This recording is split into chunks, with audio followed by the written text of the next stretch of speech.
is Charlie Rose.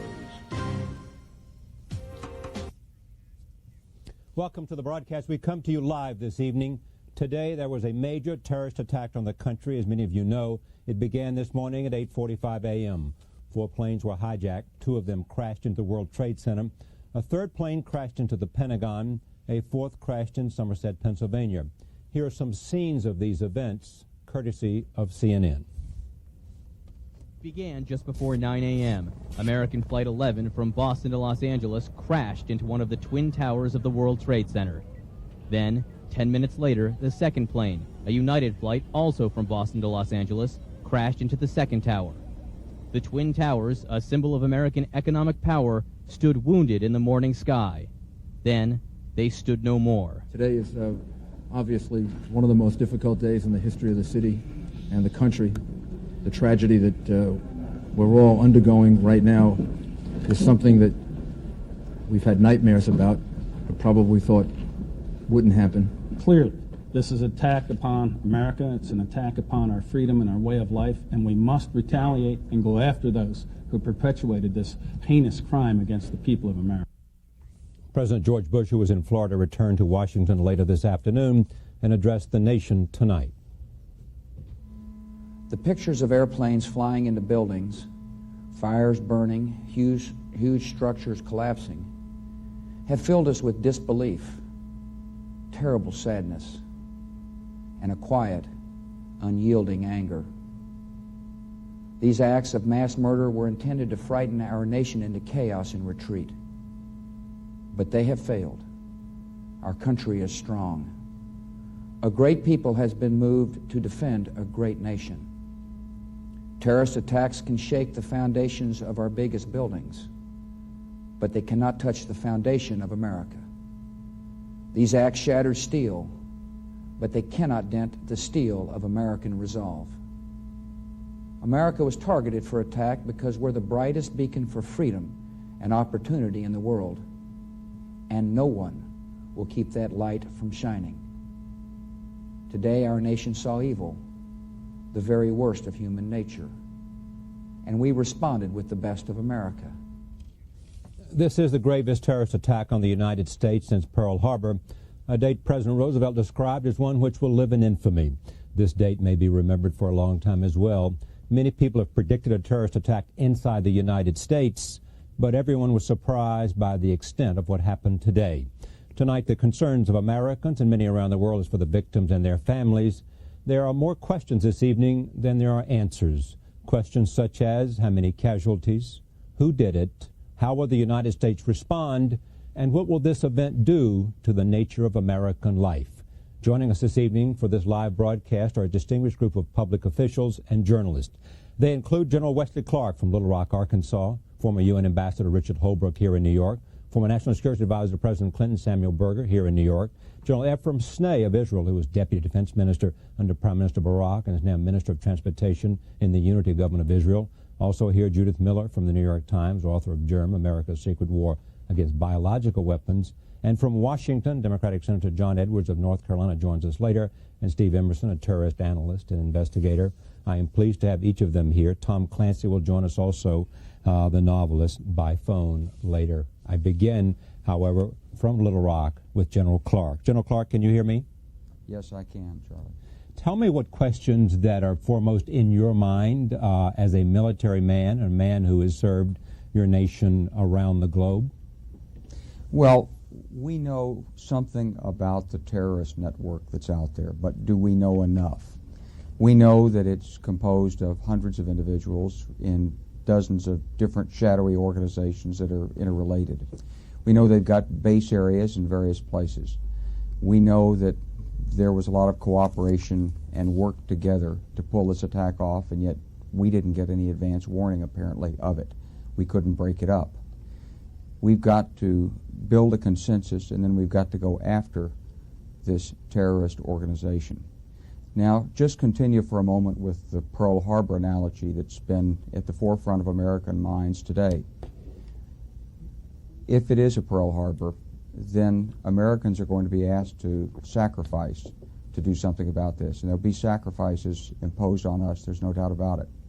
But it's also going to be a relatively long-term struggle. This is not something that's going to be taken care of by a couple of cruise missile strikes. We're going to have to go after these organizations and the nations that support them and the government officials in those nations that support them. We're going to have to root it out. It's going to be difficult. It's going to be risky. And we're going to have to take risks with the American personnel who are on the front lines carrying out the action. And so, as a military man, I'd be looking for the intelligence information. And I'd be looking for the national resolve and the support of the American people, and then I'd be looking for the guidance from the Commander-in-Chief to get on with the task. All right, I want to come back to you, but let me go to General Snee. General Clark, let me do this first with you, General Clark, and go around the table. There seems to be a majority opinion that this was the work of Osama bin Laden. Do you accept that? Do you think that's likely? And is he the person most capable of doing this? Well, he, as far as we know, he's the person most capable of doing it, but there could be state sponsors as well. He's got a large organization, and it operates through several different fronts, and so it's not right to focus on one individual. This is an organization, probably several organizations, and maybe more than one state who are engaged in supporting it. So we've got to take action on a broad front. Sandy Berger, you sat in the National Security Council and talked about and thought about acts like this.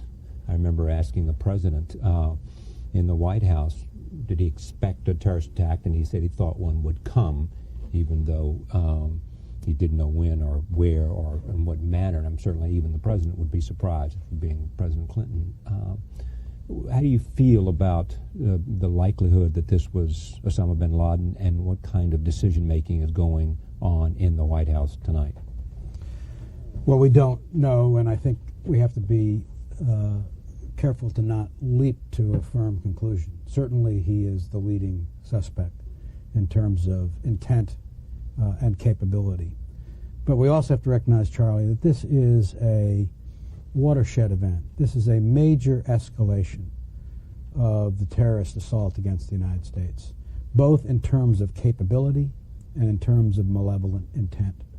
And therefore, it calls upon us to, as General Clark said, once we determine responsibility, and I think that will happen relatively quickly. I think there are enough pieces here that will put this together relatively quickly. It will require a sustained, concerted, long-term effort. There's no silver bullet here, no single act. This is not simply a question of retaliation. This has to be a question of ultimately disruption and taking down a very complex terrorist network.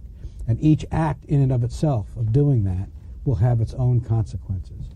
So I think we have to support the President, but I think that we have to, in a sense, buckle our seatbelts as a people, because I think we're in for a very long ride, and I think we have the will to do that, but it is not a simple act, as General Clark said, of launching cruise missiles from 1,000 miles away from Afghanistan, if that's in fact the responsibility lies. In other words, American service people will have to make sacrifices in order to seek out whoever did this. I think there will be a comprehensive response here, which will involve, will first of all necessarily involve a stepped-up effort of our allies. This is not just an attack on the United States today. This is an attack on the democratic world, on the civilized world, and we have to be joined here and expect to be joined here by our allies in Europe, by the Russians, who I think will be have been targeted and victimed of terrorism, and by our friends and allies in the moderate Arab nations in the Middle East. So we have to have a concerted effort here, and the will for a long-term struggle in a new phase of a terrorist war. When you talk about that, Richard, I've listened to you today and other appearances talk about building this kind of coalition with Russia, with China, to do what, other than to agree on some war against terrorism? Is this kind of a Gulf War type of coalition to go after those responsible? It's going to be tougher than the Gulf Coalition because of the amorphous nature of who perpetrated this act. The most important sentence in President Bush's speech a few hours ago was when he said there'd be no difference for the United States government between those who committed the act and those who harbored, sheltered, or condoned those who committed it. And that's key. Let's assume for a minute, as we all are, that it was Osama bin Laden. Then the Taliban, which is already trying to disengage by saying they had nothing to do with it, are going to also have to share the responsibility. For the United States, as the leader of the world, we are now being put to a supreme test, and all Americans should back the administration as it forms the coalition. Now, to your question, Charlie. To form a coalition with the Europeans is relatively easy in this situation. The Russians will say the right things. How much they'll do, we'll see. The Chinese are going to be leaning in our direction, but they'll hedge a bit. Now we get to the really tricky one, which is the states in the Middle East. The moderate Arabs, Egypt, Jordan, some of the others, are going to be in a very difficult position here, but they must now be put to the test as well. The U.S. gives huge amounts of aid to some of these countries. Others are strategically important to us because of oil or location. And without them joining a coalition against this terror, the kind of objectives which we all seek and which Sandy just discussed as being essential, and Wes Clark, are going to be even harder to achieve. Okay, my point, though, I assume, and I think you're both, everyone is saying this is not just another summit on terrorism. This is a coalition to do something. Look, we've talked about the Pearl Harbor analogy all day long for a reason. The death toll is going to be higher than the 2,230 people who died at Pearl Harbor, and they are civilians doing their work, not even in uniform. And we are, as Sandy said, in a new world today. The rules are going to have to change a bit, and we're going to have to lead that effort in the international community. Let me go ahead. I want to come back to General Clark and then General Snake. I think the fundamental point the American people need to understand is that once we determine who's responsible, this will not be dealt with in one swift and punishing retaliation. This will require a coordinated long-term strategy that involves economic pressure, political pressure, and presumably military action. And simply trying to strike at a target from 1,000 miles away will not, as General Clark said, root out the fundamental problem here. And I think... What's the fundamental problem? We have, there is a... General Clark, I'm coming back to you as well. All right, good. Again, we're making some assumptions here in terms of this discussion. But there is a pernicious terrorist network around the world. It's more than a few hundred people, as General Clark said. It's hundreds of thousands of people in various organizations, the center of gravity of which, in a sense, lies with bin Laden. The fulcrum, in a sense, lies with bin Laden. But we'll have to take these cells down country by country with the cooperation of other intelligence communities. And in terms of Afghanistan itself, as Judy knows, who's been up through those mountains, that's rough terrain and not an easy task. Tell me what might be the intent of Osama bin Laden or someone else, and when we say state-sponsored terrorism, what country is likely to be in alliance with Osama bin Laden or giving him aid and comfort other than the Taliban in Afghanistan? Well, I think if it turns out to be bin Laden, as we're all saying, I think we have to focus on these networks. And I'm worried about the war here at home, the war on terrorism at home.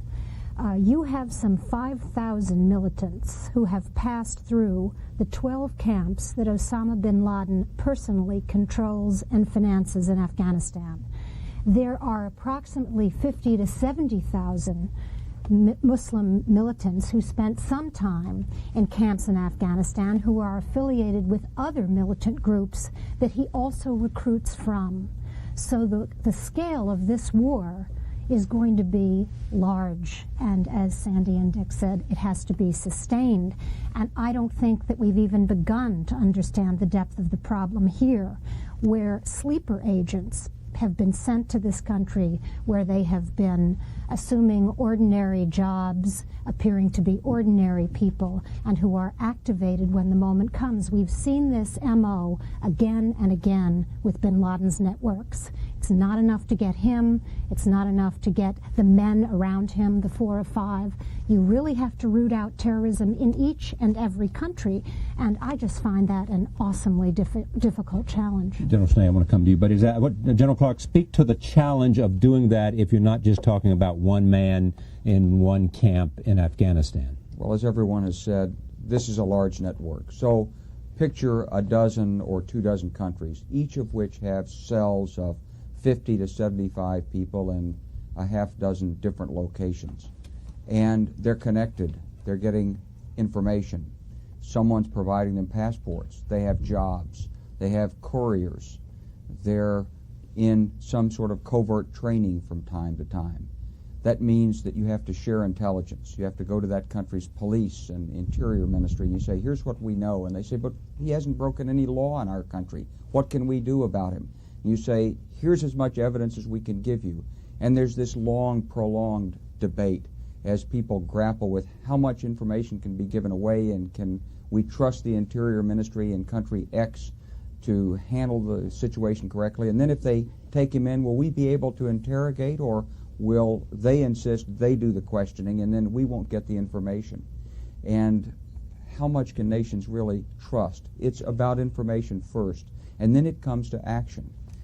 Who's capable of taking the action to take down these cells? What if there's resistance? What if they cross borders? Well, to answer that question, who is capable? Is that the U.S. military and some coalition, or is it?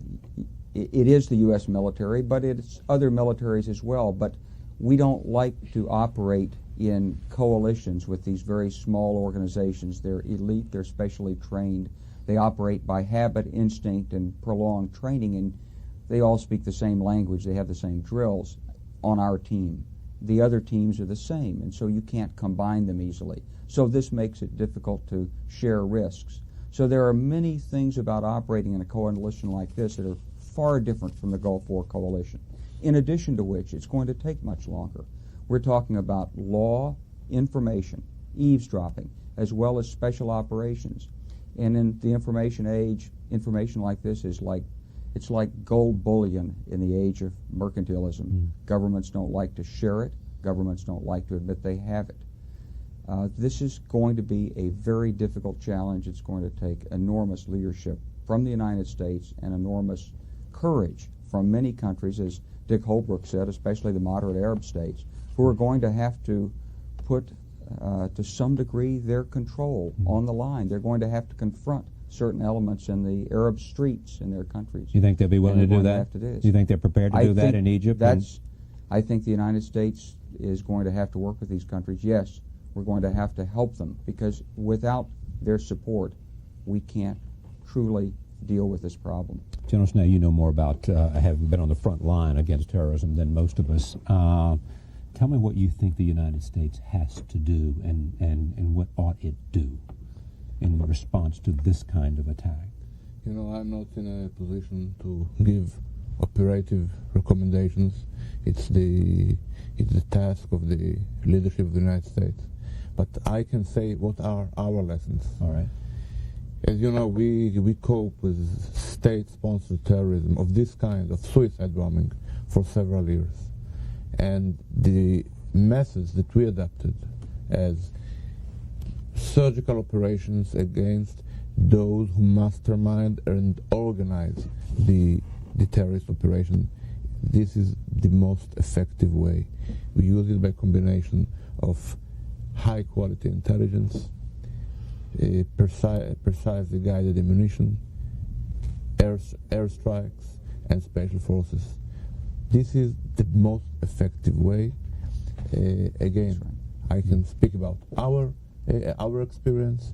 It works. We succeed to foil great number, a great part of the attacks that are planned on Israel. Many of them we succeed to prevent. And this operation, this terrorist murderous operation which occurred today, could not be carried out without a support of a state. And one of the What state was it? I don't know yet. But the name we hear bandied about more today has been Iraq.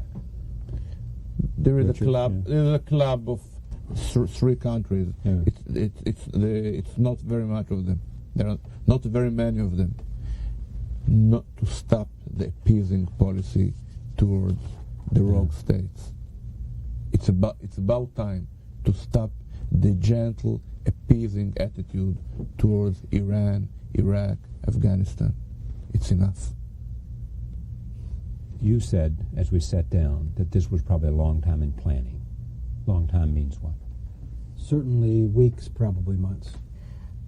What is staggering about this operation is the fact that it was conducted within the United States, which indicates a capability to operate in the United States which exceeds, I think, what the intelligence community has understood to be present here. We've known there are operatives, sleeper cells, as Judy said. There's been surveillance of them, but dozens of people were involved in this. It is months in the execution. These were not only suicide bombers, these were commercial pilots. I don't believe that those American pilots or our American pilots took those planes into that into that World Trade Center. So you have to find the profile of someone who is willing to be a suicide bomber, of which there are unfortunately a fairly large reservoir, but also someone who can fly a 767, not something easy to do. This is a long time in planning and a fair amount of operation going on within the United States without detection. Okay, let me ask, General Clark, you've got to go. I want to ask this one question. Do you consider this an act of war? I certainly do. But and if I could, just to follow up for a second on I'm going to lose you in a minute, and so I've got to go on ahead. what Sandy said, there are other acts in preparation. We can be sure of that. This is not the only shoe that will fall. In the next 24 hours, 48 hours? Well, we don't know. But we know that this is a large network, and they won't have planned only one set of acts. And that's something else we have to be mindful of as we're going about taking down this organization. General Clark, there is an urgency to it. Thank you for joining us tonight. Thanks to Walt Isaacson and CNN for allowing you to pull you away from CNN to appear on this broadcast. And I thank you very much. Thank you, Charlie. What's the risk for the President and the challenge for the President and his leadership at this time? First of all, any president in this situation has to show the kind of national leadership from the bully pulpit of the presidency, which FDR showed on December 7th and 8th, 1941. It takes great presidential leadership to rally a country. I might add, before I get to the second part of my answer, that the people of New York City have certainly shown leadership today on an individual basis. Long lines around the blood banks, a spirit of common shared courage and heroism. No looting. It's been another remarkable tribute to this city, which is in a state of shock tonight, and the loss of life here is going to be much bigger than Pearl Harbor. The second thing the administration and the President must do is to come up with a immediate solution to whatever allowed this to happen. Let's start with the fact 4 planes simultaneously were taken over. There was obviously a fatal flaw in airport airline security, which the people who did this understood and exploited very, very well. And I agree with Wes Clark that one has to assume that having done this, they may have another shoe to drop, and there's going to have to be precautions. Secretary Norm Mineta, Transportation Secretary, your American counterpart, General, is said tonight he will decide tomorrow when to resume flights. The U.S. cannot remain paralyzed. Its economic, psychological, and political will must be reasserted, but he can't resume the flights if there's a chance this is going to continue. So there are some very tough technical decisions that must be made in the absence of sufficient knowledge.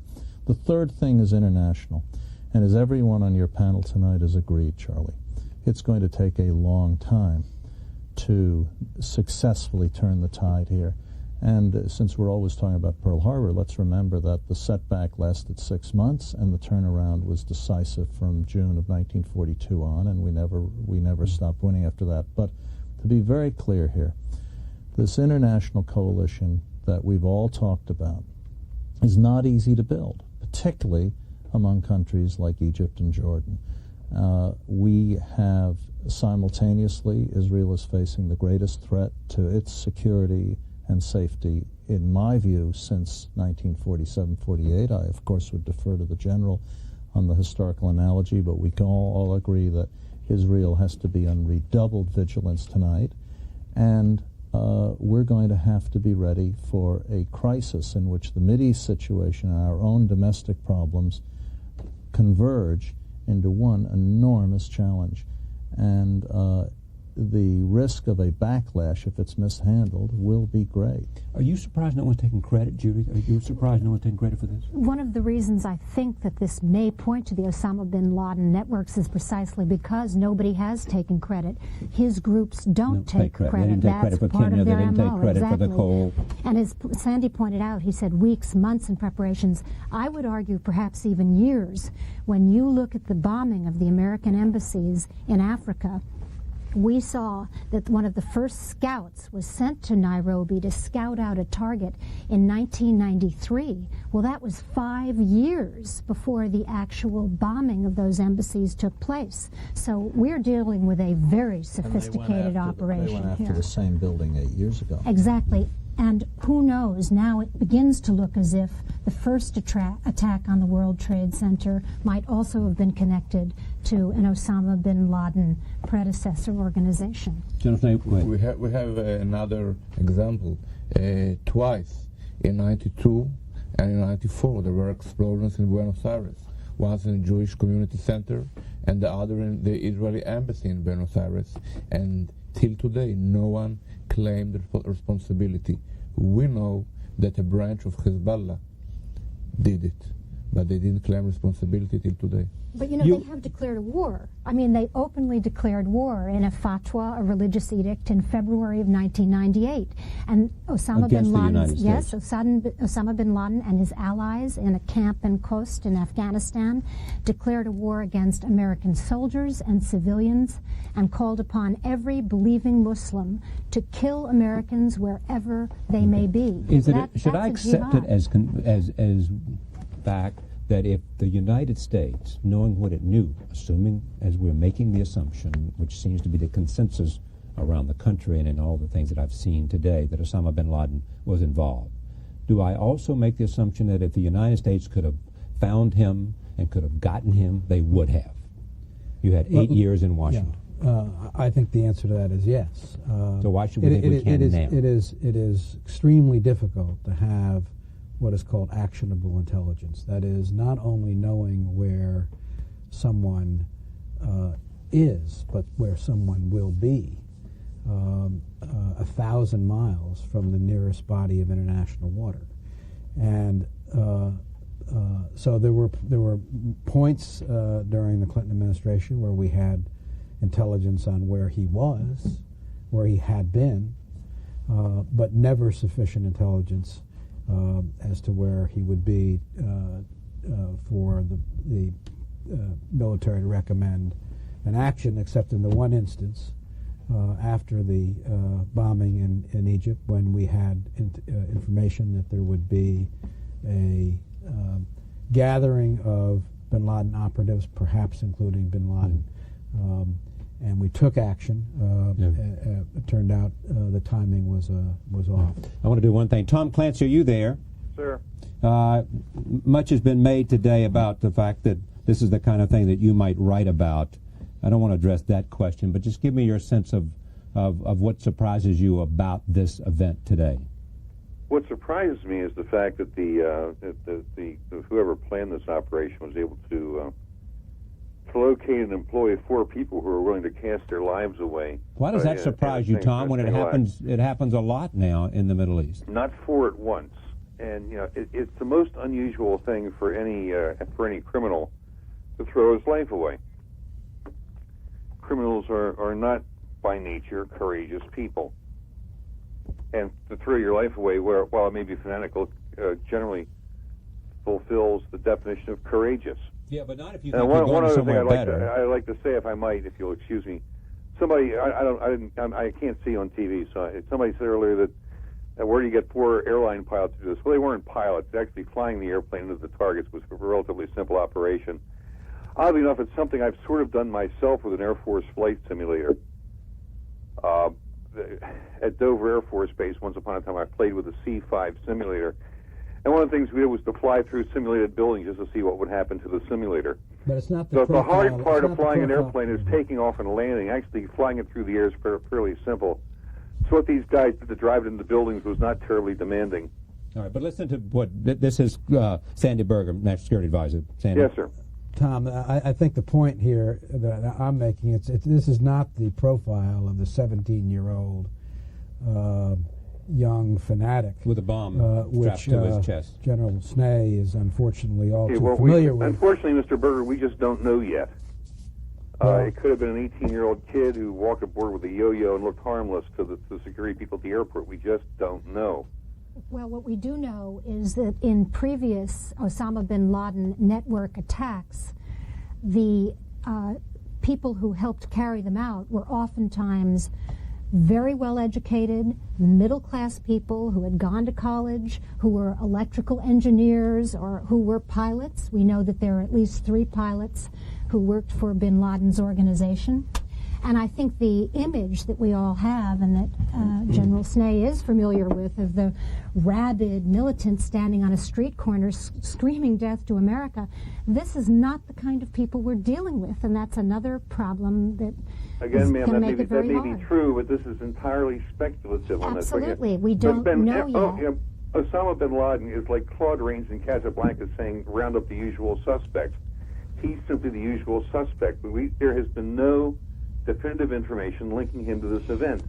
Until there is talking about him, it's just a waste of air. Well, the New York Times is reporting tonight.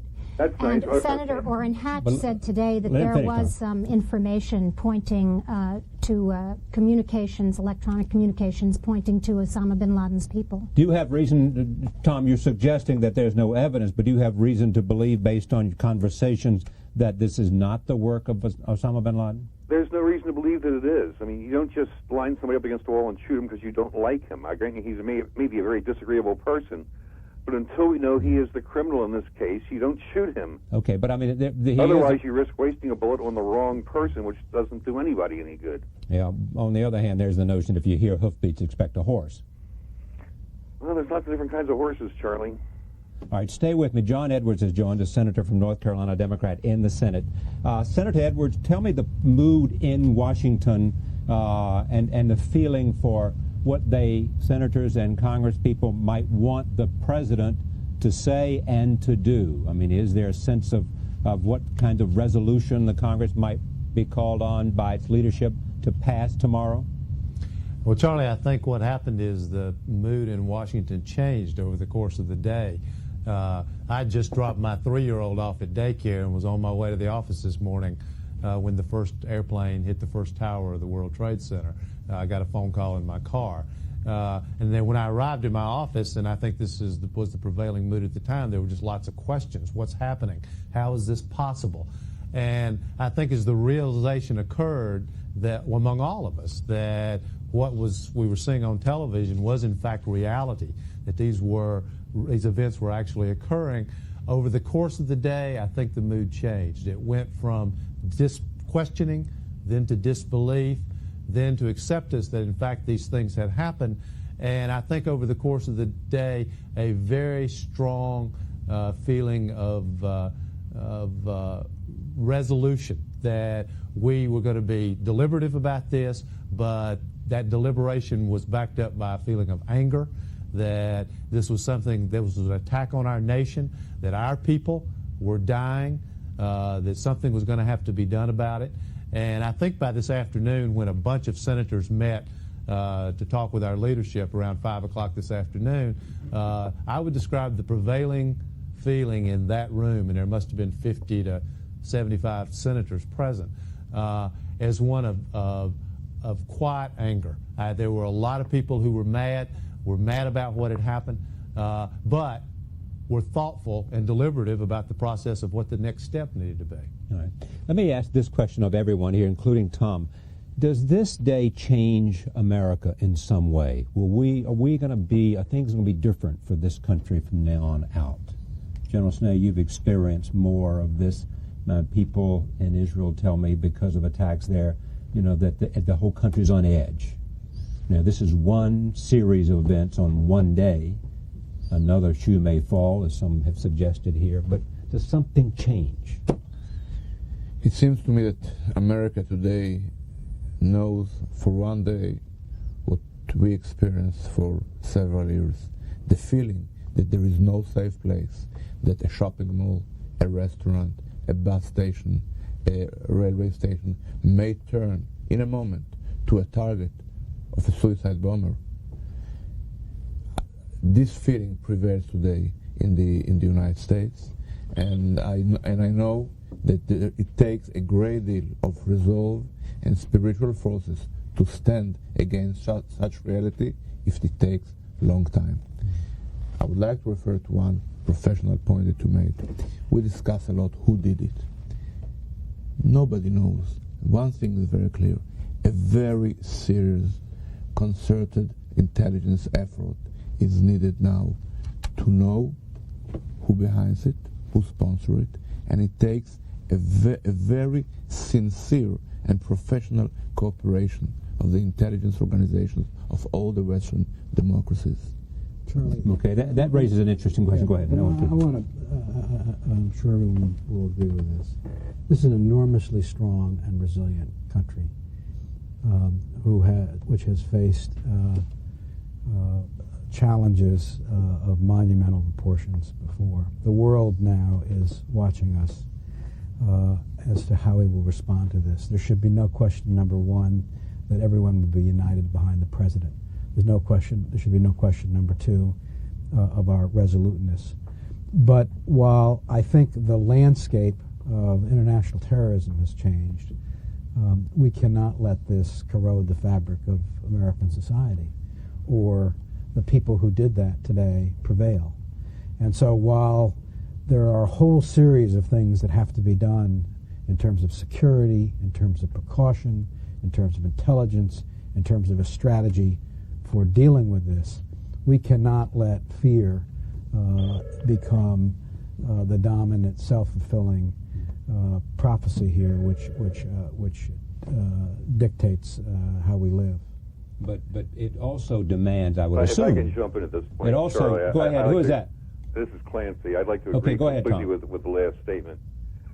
The thing we have to keep in mind is the terrorist is a political actor performing on a political stage. His objective is to cause political change in his target. We are the target at the moment. If we change our society, the terrorists win. If we tell the terrorists we are who we are and what we choose to be, and you can't change that fella, then we win. But so therefore, Tom, what kind of response do you think is demanded in order to make that statement to whoever did this act? Identify the target, locate the target, engage the target, destroy the target, and live our lives the way we choose to be. Remain the United States of America. All right, well, let me make that a specific. Let's assume this is someone like Osama bin Laden or Osama bin Laden, and they're being protected by a government of another country. What do you think we do? Do we go to that country and demand that they turn over somebody or some group of people, or we will issue an ultimatum that the United States military will come in with full force? The most important thing the president said tonight was, when he said that whoever shelters these people is to us the same as the people we are hunting. Right, you've said that. Now that means we find out that Slovovia is sheltering these terrorists. We call the president of Slovovia. We tell him politely one time, don't do that or something really bad's going to happen.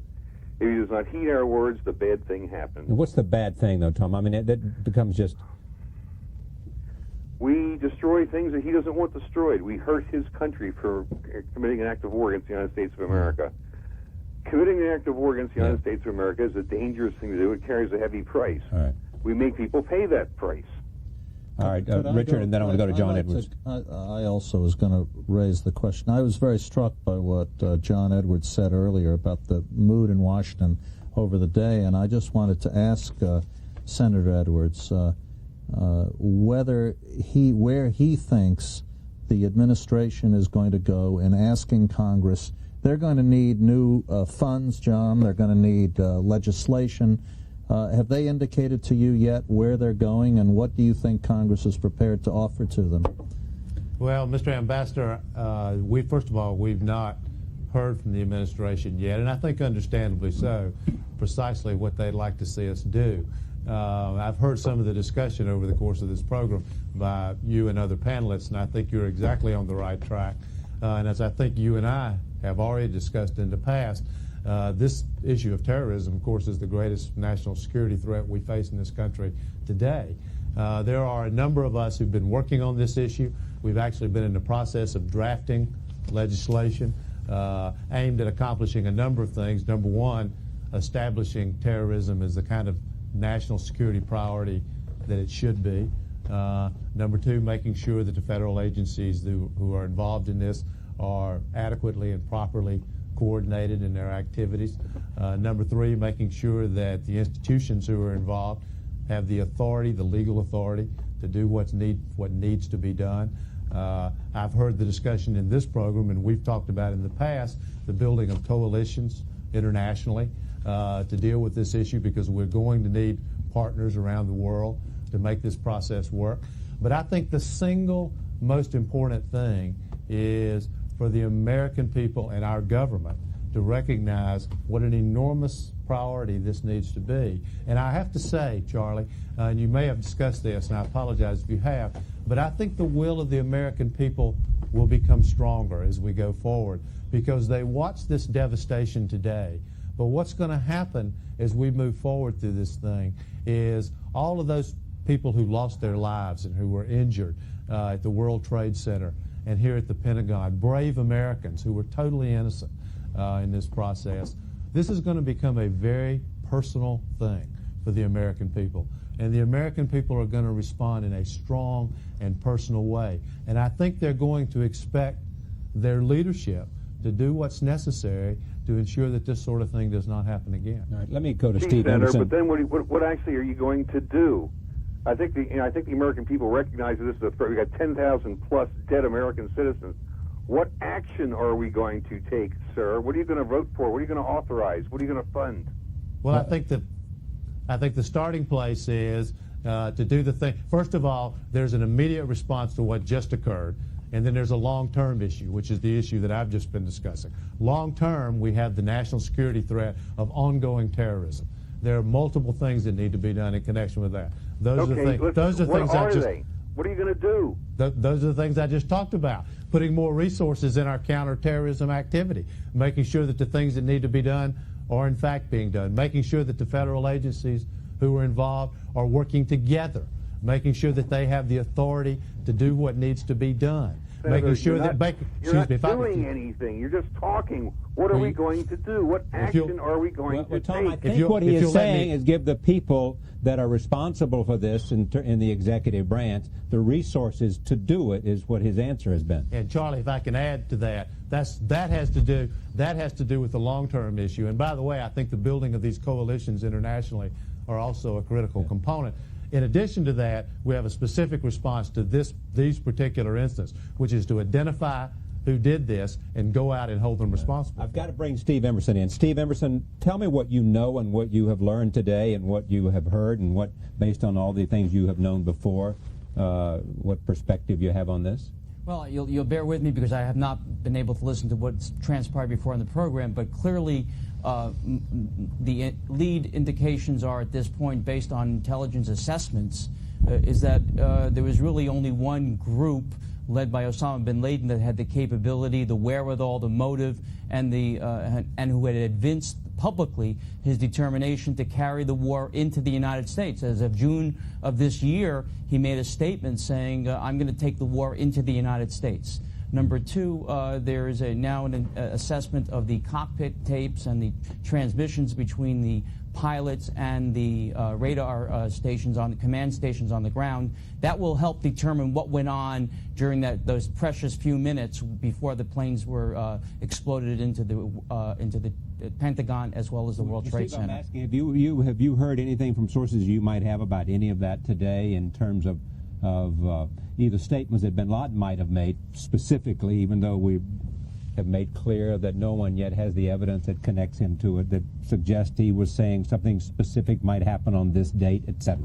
No, I have no information that he was warning about this particular date itself. No. And remember, I think as Judy said appropriately, this type of operation takes a year, a minimum of a year, maybe 2 years for the reconnaissance, the intelligence, the rehearsal, and to plant the infrastructure on the ground. And I think what the Senator was talking about in terms of giving resources, I think there's going to have to be a lowering of the threshold for collecting intelligence on domestic-based groups, and there's no distinction anymore between domestic and international. They're here on American soil, and they're here in Europe, and they're in Beirut, and they're all over. Judith Miller. Well, I think we've been talking about international coalitions, and as General Snee said and Steve said, the importance of intelligence information. I would just point out that the Osama bin Laden networks apparently tried to carry out a huge attack in the United States and Jordan and other countries during the millennium, and that it was Sandy Berger's administration which fortunately helped stop them. This is the Seattle Yes, capture. Seattle. Not just Seattle, it was Seattle. Amman, Jordan, and we now know that This was all you think from Osama bin Laden, or you don't know? Yes, we do know. And we now know that the USS Cole was actually scheduled for contemporaneous action, and the boat that was taking the explosives out to a different ship sunk. So there was a multiple. Right. But that does beg this question, Sandy, which is, and this has been raised today, how much human intelligence do we have with respect to these groups? Practically none. Sorry, Tom, you say what? Practically none. Sandy? Well, because the human intelligence, the Directorate of Operations of CIA is the orphan child of the whole intelligence community. Sandy? You know, there's going to be a tremendous tendency here to pounce on the intelligence community. Saying you should have known, you didn't know enough, you don't have any... when things go beyond the imaginable sometimes, it is easy. Tom, wait, it is easy to get in the blame game here. I think the intelligence community is far more sophisticated about the bin Laden network than they were 2 years ago or 4 years ago. But what today suggests is that there's a heck of a lot we don't know. Okay, but were you hampered by your inability to do something when you were the National Security Advisor? And I think was there enough urgency to do something? Yes, certainly, and we did on more than one occasion, as you know. Yeah. But I think the escalation here is going to change the risk calculation for the United States. Senator Edwards, do you think? Can I just make one very quick point? We're talking there about an intelligence failure. This was not so much an intelligence failure as it was a security failure. All of us who go through these airport security have been led to believe that we had a certain degree of safety. If it had been one plane, perhaps it had been an aberration. But clearly, the people who did this identified a fatal, and I mean fatal in the most dramatic possible sense, a fatal flaw in airport security, and then managed a very sophisticated operation to simultaneously exploit it in at least 4 different planes, and perhaps will continue to. And right now, as we sit here tonight, the American security and intelligence services do not yet know exactly what that flaw they exploited was, which is what makes the administration's decision on when to resume flights and other comparable issues quite tricky. And how will they find that out? I would defer to Senator Edwards on the sequence, but I just want to stress that before we beat up on people who are trying very hard to do their jobs in the intelligence field, let's focus on why people are dead tonight. It was a security failure today, not that caused this tragedy, and it was a huge one. There was a flaw in the way people get on airplanes. And how did they get in the cockpits? As General Snee has said, they undoubtedly killed the pilots, because no pilot would take a plane into a building when they could go into the Hudson and Potomac rivers. So something went wrong, and we sit here tonight and we don't know what it was yet. General Snee? I would advise other countries to adopt, again, some of the methods that we use in order to have the maximal security. But in Tom air. Clancy has made the point over and over, which is that when you have somebody who doesn't care whether they live or die, then you have a much more difficult problem. The problem is not to hit the suicide bomber, but those who train him and send him to the mission. And in this, I hope that after this horrible day, the activities of my small country will have more understanding, and we should listen less exhortations about what we are doing. All right. Well said. Senator Edwards, do you think that there will be an examination, a legitimate, interesting examination now about how this country is in fact vulnerable, whether it's security risk or whether it's an intelligence and the need for more intelligence and need to know more, that will be one of the demands on the Congress, that rather than missile defense, maybe we ought to look at some other areas that deserve equal attention for American vulnerability? Charlie, I think there will appropriately be a demand from the American people for us to do all of those things. I think that a lot of us have known, including some of your panelists who I've spoken to at length about this before, Dick Holbrooke, Sandy Berger, those guys all understand very well that this is the most serious and most imminent threat to our national security that exists. So there are a lot of folks who've known this, and I think what this event does is make it very, very personal to the American people. And I think they're going to appropriately demand that we respond. I just want to reemphasize something, though, that Dick Holbrooke said just a minute ago. It would be absolutely the right thing to do, to go in and examine our intelligence gathering activities, where we went, what mistakes we made, how we can do a better job, and what changes we can make. That's something we absolutely, it's imperative that we do that. But the second point, and the point that Dick made just a minute ago, is this breach of security is critical, because without that breach of security, these terrorist activities could not have been executed. And sometimes that gets lost in the process, but the breach of airport security that allowed these events to take place is a critical component in this. But let me just add one thing, that I agree that breach of security must be analyzed, and we've got to go through all the steps in trying to plug up the holes. But the bottom line is, we have to recognize that the United States faces an implacable militant foe in the world today, and it's not just located in Afghanistan by bin Laden. He's got cells all over. This is an international organization that has an incredible amount of capabilities. It's Islamic fundamentalists. They hate the United States. Well, not all Islamic fundamentalists. Well, I would say all militant Islamic fundamentalists. The degree of celebrations you see in the West Bank today and in Lebanon today by people celebrating this Coming attack. to you, Tom. I think it clearly shows that there is a major threat, and that we have to not just flagellate ourselves and criticize ourselves for the intelligence failure, to the extent that it was one, but really go after the enemy that carried this out. I mean, I would point out that the armed forces of the United States and many of our military bases and facilities, embassies, have been on alert since June, precisely because the U.S. government had intelligence information that a major terrorist attack was being planned. What is qualitatively different here, and I agree with Judy, and we've closed embassies repeatedly, is an operation conducted within the United States. Exactly. Obviously going on within the United States for weeks undetected. All right. Let me go to Tom Clancy. One final remark. Tom, what would you like to see the United States do? And I think you have said it well, which is identify who did this and go do something about it. As the President said earlier, punish them. The first line of defense against terrorism is good intelligence information. Senator Edwards, one thing we got to do is beef up the operations directorate of CIA. That's an agency of 20,000 people, of whom maybe 800 are field intelligence officers. The mission here to infiltrate and find out about these terrorist organizations, essentially what the FBI did when they sneaked Joe Pistone into the mafia under the name of Donnie Brasco. You infiltrate and you learn what they're up to, and then you break them up. All right. You got to have field spooks. We don't have enough. I got less than a minute, Tom. You expected to get strong international support along the lines we've talked about earlier here. Anybody who doesn't support us is in for Thank you, Tom. I'll be right back. Yeah. Senator Ambassador Holbrooke. Yes. They'll be responsive to this event. I think you're going to see an enormous set of consequential action stemming from this.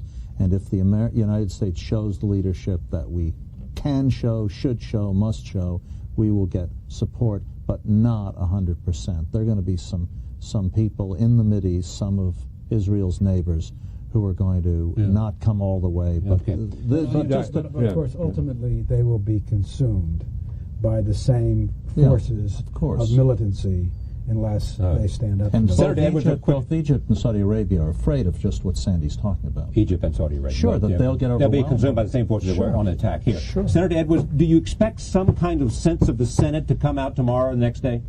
Oh, I think by the end of the day tomorrow, Charlie, there will be a very strong resolution passed by the Congress. Saying what in 25 seconds? Saying basically that we universally condemn what occurred and that we're prepared to take action necessary to prevent it from occurring again. The resolution of the Senate, the Congress, the American people across the board. That's exactly right. Thank you all. I thank you for coming in for this live program from New York and from Washington and from Arkansas, looking at this day that people have declared an act of war against the United States. Thank you.